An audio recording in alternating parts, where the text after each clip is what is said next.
जैसा संघ प्रमुख ने कहा, जैसा अन्य वक्ताओं ने कहा कि भारत जिनसे आकार लेता है, जो भारत की श्वास प्रक्रिया का अनिवार्य अंग है, चाहे वो व्यवसाय जगत के लोग थे, चाहे वो फिल्म जगत के लोग थे, साहित्य से, कला से, इंजीनियर्स, अलग अलग लोग, तो एक तो साधु संत, एक तो पुनर्मिलन हुआ। हाँ। एक कार सेवक मिले जिनके पैर में गोली लगी थी। हाँ। वो मिले।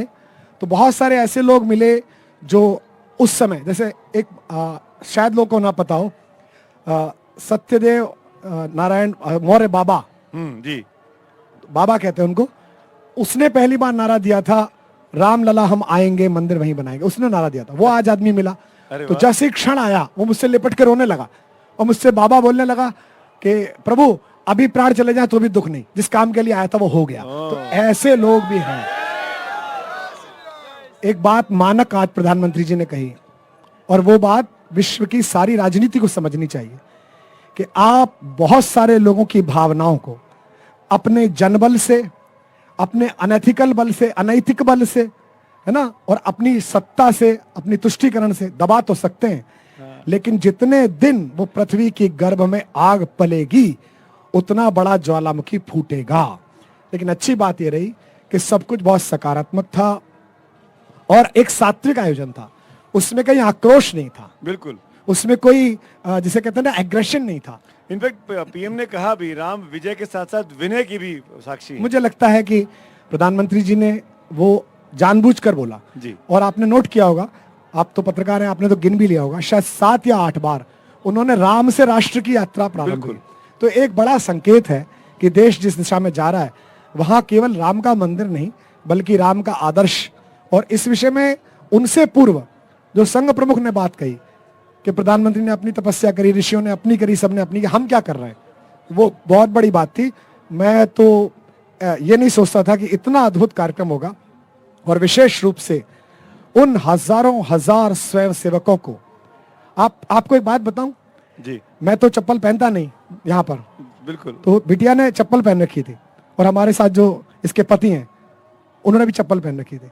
तो वो हम जमा करने के लिए गए पादुका सेवा में, वहां जो स्वयं सेवक थे जैसे ही चप्पल छूने के लिए नीचे झुके, उन्होंने कहा नहीं आप मत छूइए।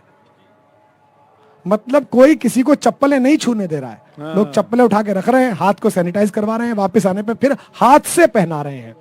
तो ये प्रधानमंत्री ने विशेष रूप से शबरी का जिक्र किया जी, कि ये शबरी की प्रतीक्षा का अंतिम पल है, फलादेश है, जिसमें उसने कहा था मेरे राम आएंगे। तो बड़ा अद्भुत पल। शबरी आई, गिलहरी आई, जटायु आए, सब कहानियां जो मैं आपकी राम कथा में सुनता रहा हूं प्रभु कुमार, उस तमाम जिक्र आज प्रधानमंत्री के भाषण में सुनने को मिले। ये सौभाग्य है। आपने भाषण लिखा था? नहीं। प्रधानमंत्री जी का कौन भाषण लिख सकता है, वो स्वयं अपनी आत्मस्फूर्ति से बोलते हैं जी। और ये बड़ा मुझे भी सुख लगा क्योंकि सभी लोग मुझसे मिल के कह रहे थे कि अपने अपने राम का सारा सार वहां से बोला जा रहा है। तो यही मेरा भी मन है कि वो बात प्रतिध्वनित हो और उनको पूरा विश्व सुनता है, इसलिए उनके माध्यम से हुई। खासतौर पे जब मैं निकल के आया अभी रास्ते से, तो दोनों तरफ जो अयोध्या के नागरिक खड़े हुए हैं, मतलब मैं ये अनुभव कर सकता हूं कि 14 वर्ष बाद जब राम लौटे होंगे तब ऐसी ही आंखें होंगी। हर आंख कौशल्या थी, हर छाती भरत थी और हर भुजा शत्रुघ्न थी। क्या बात है, क्या बात है।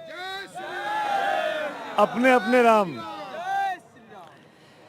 के सीता के रघुनाथ लखन के भैया सुख के धाम मिले हैं। सीता के रघुनाथ लखन के भैया सुख के धाम मिले हैं। आ जाओ सब चले आओ सब, आ जाओ इस जगह सभी को, अपने अपने राम मिले हैं, राम मिले हैं, राम मिले हैं, राम मिले हैं, राम मिले हैं, राम मिले हैं, राम मिले हैं, राम मिले हैं, राम मिले हैं। मंगल भवन या अमंगल हारी, द्रवहु सुदशरथ अजिर बिहारी। मैंने आपसे कल कहा था आपके शो में, राम धर्म का विषय नहीं है, बिल्कुल राम कृष्ण और शिव इस प्रकृति की चेतना का विषय है। उन विषयों के विपरीत जो जाएगा उसको सदगति नहीं मिलेगी।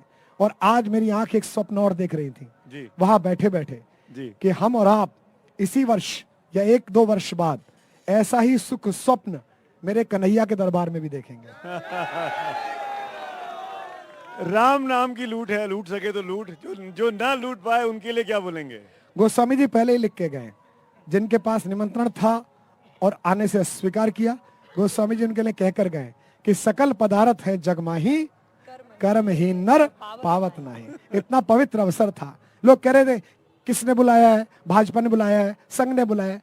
अरे मेरे को यमराज ने भी बुलाया हो, राम का बुलावा आया तो जाएंगे यार, इसमें क्या देखता है, क्या फर्क पड़ता है किसने बुलाया है। राम ने बुलाया है, भगवान ने बुलाया है कि आओ देखो क्या अद्भुत विग्रह बना है। उस मूर्तिकार के भी दोनों हाथ छूने का मन करता है। साक्षात बोलती हुई प्रतिमा है, बिल्कुल। और इतनी सुंदर। और सबसे बड़ी बात, जितने भी लोग थे कोई वरीयता नहीं थी। देश के सबसे बड़े उद्योगपति को मैंने वहां मेरे साथ लाइन में, जो कि अचानक मेरी निगाह टकराई और उन्होंने हाथ बढ़ा के हमने दोनों ने एक दूसरे को प्रणाम किया, वो भी इसी लाइन में थे। देश की सबसे महत्वपूर्ण 2-3 अभिनेत्रियां वो इस बच्ची के पीछे खड़ी थी। मैंने कहा बेटा है, देश के इतने वरिष्ठ मंत्री मेरे सांसद हैं, वो जनसा वो आगे खड़े हुए थे, और साधु संत सामान्य फकीर सब निहंग सिख सब लगे हुए थे। जब आप दर्शन करने जाते हैं, क्योंकि आप आए हैं इसलिए मैं, बहुत से लोगों ने देखे नहीं है, हम सब बहुत क्यूरियस है, जिज्ञासु हैं, तो ऐसे करके दर्शन करने पड़ते हैं? नहीं। हाँ, आप जिस तल पर हैं, ऊंची है, क्योंकि हम नहीं उतनी नहीं है जी। उनका जो स्थान है जहाँ पर पद स्थापित किए गए हैं भगवान, वो थोड़ा सा ऊंचा, मेरे ख्याल से 2-2.5 फीट होगा वो। हाँ। और उस पर भगवान का विग्रह है 5 फीट का। तो आप जो है ना, जिस तरह भगवान से आपको बात करनी चाहिए, हाँ, उस मुद्रा में आपके हाथ स्वतः जुड़ जाते हैं। ये और शायद आगे आने वाले वक्त में जब आम दर्शक के लिए खुलेगा तो आपको दूर से देखना होगा, शायद आप उसके पास तक नहीं जा सकते, ऐसा भी कुछ है? नहीं ऐसा नहीं है, बिल्कुल। अच्छा। विग्रह का जो गर्भगृह का कपाट है, हाँ। उसके बाहर से लौटाना पड़ रहा है लोगों को। सभी जो वहाँ सेवादार लगे हुए थे, हमारे बहुत प्रिय अनुज हनुमानगढ़ी के महंत राजूदास थे। अच्छा। लेकिन सब लोग हाथ जोड़ रहे थे कि भैया आज सिर्फ निहार भर लो। हमने कहा इतना ही काफी है। तो मेरा तो सौभाग्य रहा कि मैंने उन्हें निहारा भी, और चूंकि वहां जो सेवादार थे सभी प्रेमी थे, तो सबने थोड़ा घेरा बनाया, तो मैं साष्टांग लेट भी गया भगवान के चरणों क्या के लिए। बात, तो ये भी आनंद क्या मिला। बात। आप हम आपको छू लेते हैं, हम आपको छू लेते हैं। ये एक चीज और बताइए, ये हम लगातार सुनते रहे, पढ़ते रहे कि आंखों से पट्टी हटेगी, दर्पण निहार होगा, वो सब चीजें हुई कि नहीं हुई? उसके बारे में कुछ बता सकते हैं? नहीं, जो बाहर से दिख रहा था, जब प्राण प्रतिष्ठा हुई जी, जो सदगृहस्थ वहां थे, आप भी बाहर स्क्रीन पे ही देख रहे थे? स्क्रीन पे ही देख रहे थे। अच्छा। और सबसे अच्छी बात है कि चंपत राय जी ने जो उसकी कमेंट्री की, अच्छा, वो बड़ी अद्भुत थी। अरे वाह। और प्रधानमंत्री सब जगह घूम के गए, जितने लोग थे सबको उन्होंने प्रणाम किया, और बड़ा भावुक क्षण था जब वो आए। 2 बातें राजनीतिक रूप से ना सुने, जी जी जी, कोई भी राजनीतिक रूप से ना सुने। कोई व्यक्ति जीवन में संकल्प लेता है कि एक दिन मैं ऐसा करूंगा, बाधाएं आती हैं, विरोध होता है, उसके बाद तो मैं सोचता था कि आज ये जो हाथ में मुकुट लेके ये जो व्यक्ति सामने आ रहा है, ये वही व्यक्ति है जो अडवाणी जी के रथ के सारथी थे। और जब इनको बिहार में रोका गया होगा और पुलिस ने पकड़ा होगा और घेरा होगा चारों तरफ से, उस समय की जो दबाव होंगे, विरोध, रात को रुके हैं, खाना नहीं मिला, लाइट काट दी गई, रास्ते में लोगों ने काले झंडे दिखाए रथ को, है ना, दंगे हो गए। बिल्कुल। और आज उस सब पर विजय पाकर, जिस सपने के लिए वो आदमी जागता सोता था, और ऐसा हाथ में रख के जब वो चल रहा था, तो मुझे याद आया विक्रमोर्जित सत्वस्य स्वयं मृगेंद्रता। जैसे जंगल में शेर निकल के आता है ना कि आ गया, मैं यहां पर आ गया, जिसको जो करना। मतलब मैं कोई बहुत पार्टियों वार्टियों से प्रभावित नहीं होता, बट मेरे लिए फैन मूवमेंट था। अच्छा। क्योंकि मैंने खुद ने ये सब किया है अपने जीवन में, छोटा सा, कि कवि जो है वो बड़ा नाचीज सी चीज होती है, लेकिन आज ये बिटिया थी, देख रही थी कि कवि ऐसी चीज नहीं होती है। बड़े से बड़े अभिनेता सब जो है, सब बराबर है, सब नहीं, सब आके अरे भाई। तो मैंने अपना संघर्ष किया है वो 20 साल 25 साल। तो आज प्रधानमंत्री के उस संघर्ष के बहुत सारे लोगों को मैं देख रहा था, रामलाल जी घूम रहे थे, बहुत सारे लोग वहां पर देखा, अमिताभ बच्चन, रजनीकांत, ये तो चलो वो लोग हैं जो बड़े लोग हैं जी। इस आंदोलन में जो लोग रहे, हाँ, जो मैं वही कार सेवकों की बात कर रहा कार हूँ। सेवक हमको 3 दिन से रोज मिल रहे हैं, हमारे शोज में आ रहे हैं, अपनी अपनी कहानियां हैं, क्या देखा उन्होंने 90 में, क्या झेला उन्होंने 92 में, कितने दिन जेल में रहे, कैसे उन्होंने के साथ क्या क्या हुआ, वो तमाम कहानियां चल और रही हैं। एनडीटीवी के तमाम दर्शकों से जी। विशेष रूप से, चूंकि ये बहुत वायरल होता है शो आपका, कल भी बहुत लोगों ने मुझे फोन किए आपके साथ देख के जो प्रधानमंत्री जी ने कहा और अपने अपने राम में जो हम कहते हैं और सब कहते हैं, राम मंदिर केवल एक प्रतीक मात्र नहीं है। अगर राम का नैतिक आदर्श, राम का राष्ट्र का आदर्श हमारे मन में नहीं है, हमारी जिम्मेदारियां नहीं है, तो फिर ये उत्साह बन के रह जाएगा, फिर वितंडा बन के रह जाएगा। इसलिए राम का जो सेवक है, राम को जो मानने वाला है, वो दिखना चाहिए कि इसके अंदर राम है। राम से और राष्ट्र के जो जोड़ा उन्होंने, आपने एग्जाम्पल जो दिया, 6-7 बार नाम लिया, कैसे राम के जरिए, राम राज्य के जरिए अब हमको काम करना है। एक पड़ाव आ गया है, असली पड़ाव आना बाकी है। देखिए, समाज में जो विखंडन है, जातियों का विखंडन है, आपने देखा होगा रिपीटेडली दोनों वक्ताओं ने ये बात कही। जी, संघ प्रमुख भी यही बात बोले, प्रधानमंत्री ने भी दूसरे तरीके से इस बात को कहा। जी, जो सामाजिक विखंडन हम में है, हम में जो जातियों के खांचे हैं, हम में जो अगला पिछड़ा है, हमारे अंदर जो एक आभिजात्य भरा हुआ है दिमाग में सदियों से, ये पिछले 1000 साल की गुलामी ने हमारे अंदर ढाला है, इसको निपटाना पड़ेगा। वन बंधुओं के प्रति जो हमारा स्नेह होना चाहिए वो लौटाना पड़ेगा।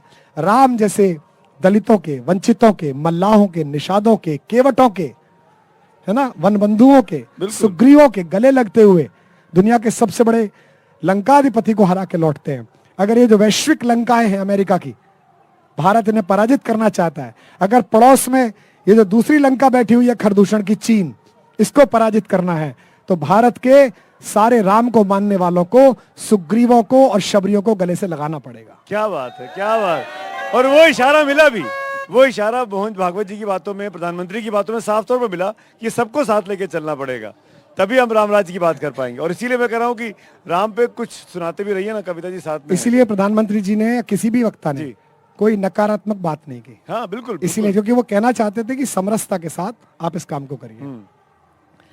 तो मानवता की खुली आंख के सबसे सुंदर सपने राम, मानवता की खुली आंख के सबसे सुंदर सपने राम, जे व्यावाणी अर्थवती हो गई लगी जब जपने राम, जे व्यावाणी अर्थवती हो गई लगी जब जपने राम। मात पिता गुरु जन परिजन ने अपने अपने देखे थे, मात पिता गुरु जन परिजन ने अपने अपने देखे थे, दुनिया भर ने देखे अपने अपने अपने अपने राम, अपने अपने अपने अपने अपने अपने अपने राम। बहुत बहुत धन्यवाद, बहुत बहुत धन्यवाद कुमार भाई, थैंक यू सो मच। आपको भी इस पल के लिए बहुत बहुत शुभकामनाएं। सबको शुभकामनाएं, थैंक यू सो मच। ध्यान रखिएगा, साथ जाइए।